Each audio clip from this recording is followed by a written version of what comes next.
Hello everyone, it's Scott, and welcome to our first look at Phyrexia, All Will Be One spoilers. So yesterday on the MTG stream, they went ahead and introduced us to some of the cards from the Phyrexia All Will Be One set. So I want to take a quick look at those and some other things from yesterday's preview to give you a look at where things stand for these cards in Standard and potentially some other places.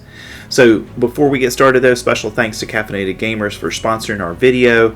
Remember to like and subscribe so you can get further content like this.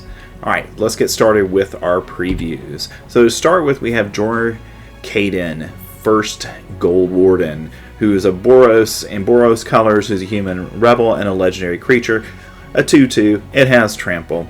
And whenever Jor Caden, first Gold Warden, attacks, it gets +X/+X until end of turn, where X is a number of equipped creatures you control.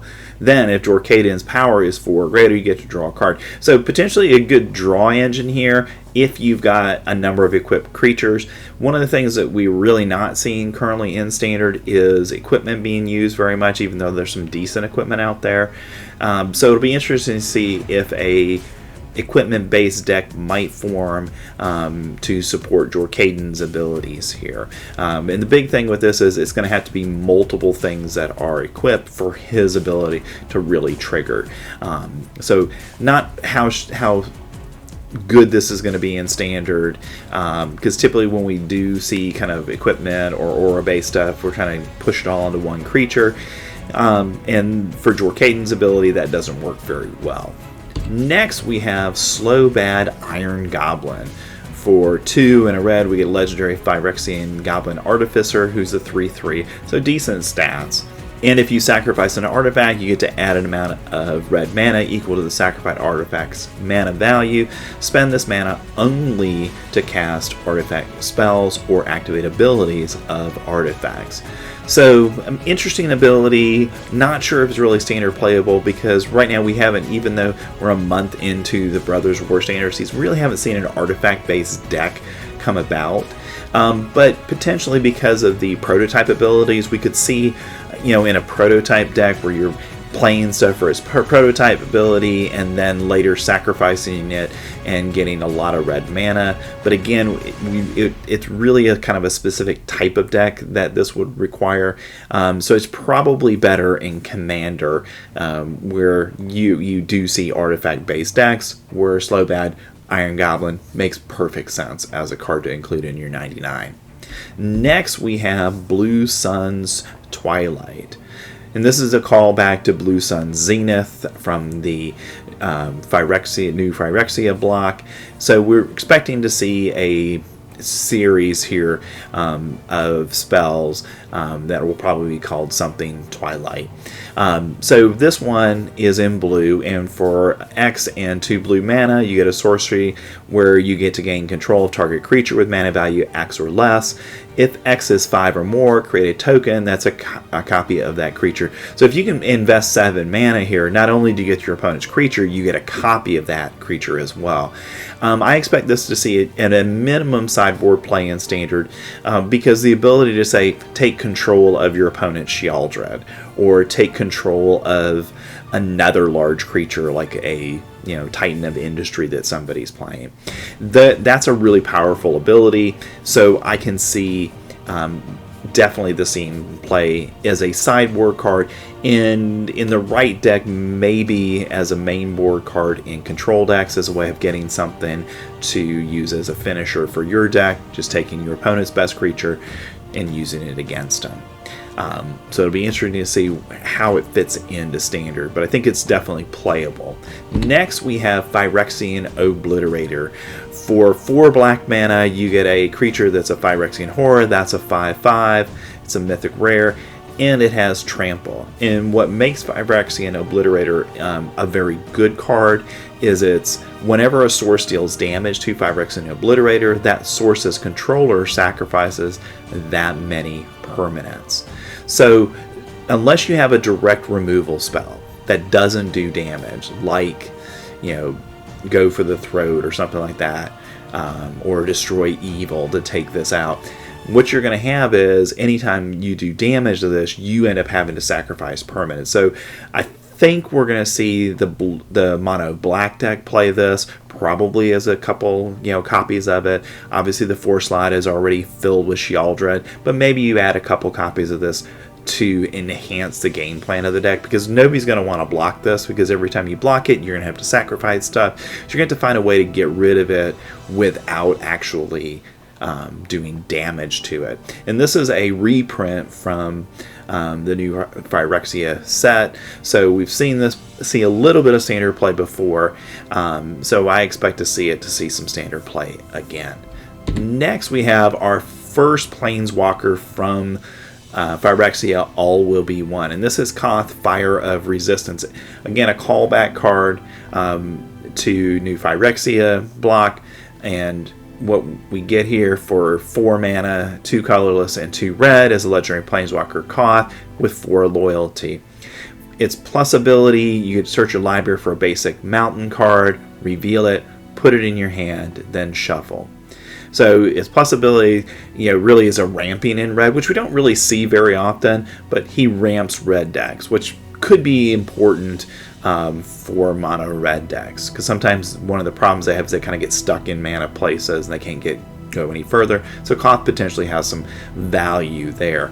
For its -3 ability, Koth Fire Resistance deals damage to target creature equal to the number of mountains you control.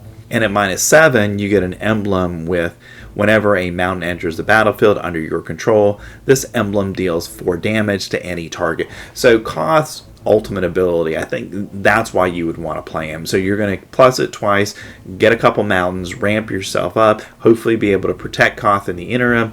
On the 3rd turn, you create the emblem, and then from there, every time you're playing a land that's a mountain, all you're doing is doing 4 damage to your opponent or its creature or something, and that would hopefully finish the game relatively quickly. Because one of the things that red decks right now run into is they can get an opponent under 5, but they can't kind of push enough damage to get underneath them and finish games.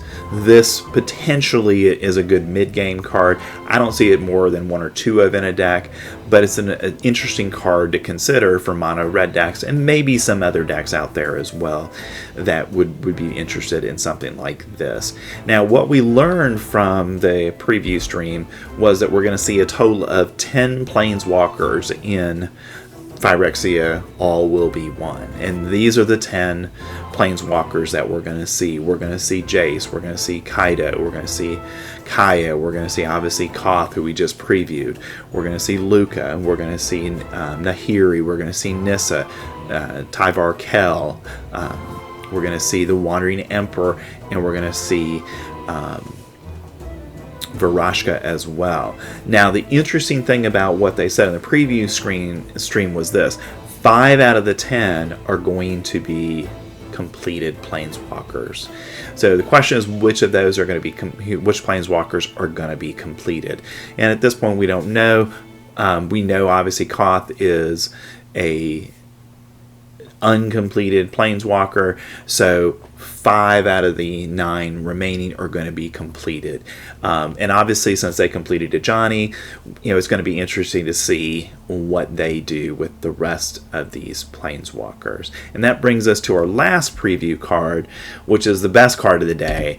And we got Elesh Norn, Mother of Machines. For 4 and a white mana, you get a legendary Phyrexian Praetor, who's a 4/7 with Vigilance, and very, very powerful abilities. If a permanent enters the battlefield, causes a triggered ability of a permanent you control to trigger, that ability triggers an additional time. So this is, and I think the important thing to understand with this is this: if the card says when something happens, then it's going to trigger twice. Something that just happens isn't going to.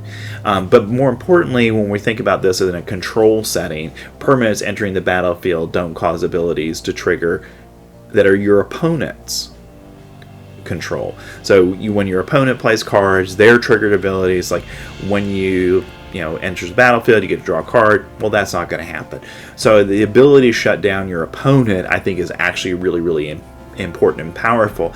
And I think we're going to see Elesh Norn played in Standard. Even though it's 5 mana, I think we're going to see it played because that ability to double your triggered abilities and shut down your opponent's triggered abilities.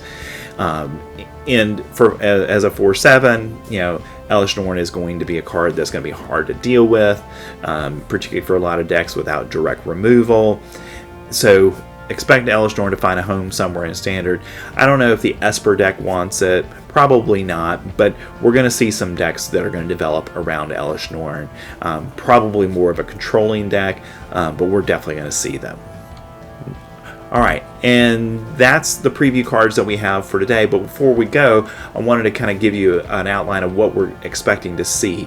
So the world building story for Phyrexia All Will Be One will begin release on January 12th, so about a month from now we're going to start seeing that, and the story for Phyrexia All Will Be One will appear on Magic Stories site from January 12th to 17th, and then on January 17th we'll see the set debut, and previews are going to begin, and previews will last between the 17th and the 25th. We'll see Commander previews and deck lists on January 18th, and on January 26th we'll get the complete card image gallery for what will be in Phyrexia All Will Be One, and then there'll be a pre-release with Loaded Ready Run on January 28th, and then our in-store pre-release events will start on February 3rd through the 9th. We'll see in-store releases, and then on Arena and Magic Online on February 7th, the set will debut, so giving us ability to play in tabletop before in preview events and pre-release events will be great. And then on global tabletop release will be February 10th. In-store launch party events will be the 10th through the 12th. And then Magic Con Philadelphia and Pro Tour Phyrexia All Will Be One will be February 17th through the 19th. And then the final event of the season, the Store Championship event, will happen between February 25th and March 5th. So hopefully you got an idea of what we're going to see in Phyrexia All Will Be One. Interesting card so far, and I think we're going to see a lot of powerful cards that have an impact on Standard. And again, special thanks to Caffeinated Gamers for sponsoring our video. And remember to like and subscribe, and thanks for staying to the end, and I'll see you in the next preview video.